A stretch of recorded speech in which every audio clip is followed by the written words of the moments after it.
Channels and groups help you organize your contacts and your workflow. Here's how they work. Channels are like an inbox filter that's always on. They appear below the inbox on the left side navigation, so when a contact is added to a channel, any conversation you have with them will show up there. Let's start by adding all your customers to the Customers channel so you can keep their messages organized. You'll know that any conversation going on there is with a customer, and you can give it special priority. Many users have different channels for their teams, VIP customers, or other segments of contacts. Try to keep it simple at first, and limit yourself to 2 or 3 channels. Create a new channel by going to the Settings tab on the left side navigation and clicking Channels under Messaging. Click the New Channel button and give it a name. Now you can sort contacts into that channel to start organizing their messages.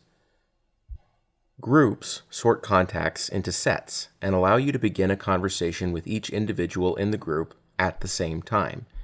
Remember, Shout conversations are always between you and one contact. Be thoughtful about how you reach out to different groups. Team members will expect to hear from you regularly and are looking for your guidance and encouragement, while customers will likely want less frequent but more value-oriented messages. You can also create more groups to segment more specifically. To create a group, click New in the top navigation, then Group in the dropdown.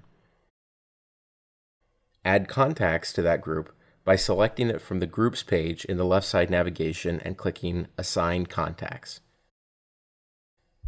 Contacts can be in as many groups as you want and removed at any time. It's a good practice to use bots to move contacts in and out of groups as they interact with you, so you can make sure that you're sending the right message to the right person at the right time.